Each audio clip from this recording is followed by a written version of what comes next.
Assalamualaikum warahmatullahi wabarakatuh. Pelajaran hari ini yaitu tentang gerak lokomotor. Ada yang tahu apa itu gerak lokomotor? Pernah dengar nggak sebelumnya apa itu gerak lokomotor? Nah, gerak lokomotor adalah gerak dasar berpindah tempat dari satu tempat ke tempat lainnya. Jadi, yang dinamakan gerak lokomotor itu artinya terjadi perpindahan tempat dari satu tempat lainnya.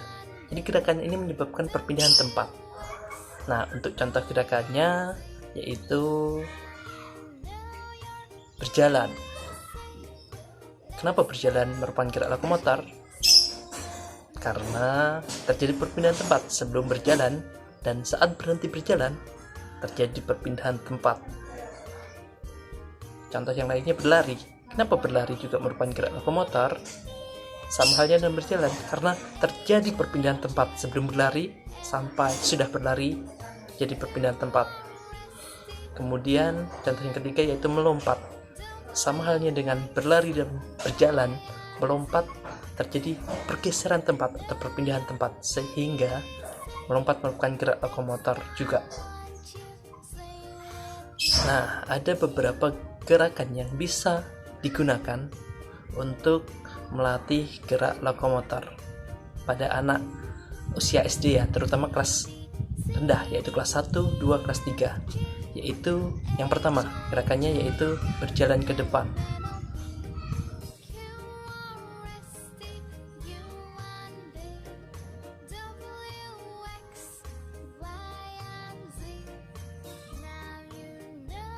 Berjalan ke depan merupakan salah satu bentuk latihan untuk gerak lokomotor. Latihan yang bisa dilakukan untuk melatih gerak lokomotor yang kedua yaitu berjalan ke samping. Bentuk tubuh biasa menghadap ke depan, kemudian berjalan ke samping kiri atau ke samping kanan. Kemudian berjalan ke belakang.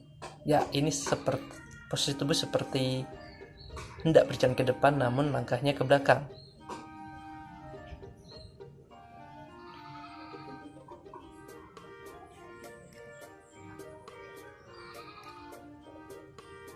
Kemudian untuk tingkat yang lebih sulit atau tingkat lebih expert, karena ini tadi untuk usia dini, jadi yang bisa dilakukan yaitu kegiatannya melompat ke depan, melompat ke belakang, bisa juga dengan berjalan ataupun berlari melalui rintangan membentuk huruf zigzag ataupun Z, kemudian berjalan beriringan dengan teman-teman dengan rapi. Itu juga merupakan tingkat expert untuk gerak lokomotor. Nah, kita sampai di akhir pembelajaran. Rangkuman dari materi ini yaitu gerak lokomotor adalah gerak dasar berpindah tempat dari satu tempat ke tempat lainnya.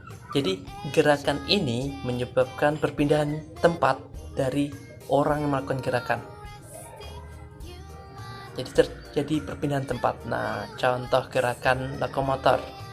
Yang pertama berjalan, yang kedua berlari, ketiga melompat, dan lain-lain. Sebenarnya ada lebih dari ini. Nah, penjelasannya seperti saya jelaskan tadi. Nah, kemudian beberapa gerakan yang bisa dilakukan untuk melatih gerak lokomotor yaitu berjalan ke depan, berjalan ke belakang, berjalan ke samping, berjalan melalui rintangan, dan melompat. Jadi rangkuman ini dicatat dengan baik, kemudian dipahami dan dihafalkan sehingga mengerti apa maksud dari gerak lokomotor ini. Oke, pembelajaran hari ini sudah. Terima kasih telah menonton penjelasan ini. Semoga anak-anak semua memahami apa itu gerak lokomotor. Saya akhiri. Wassalamualaikum warahmatullahi wabarakatuh. Sampai jumpa.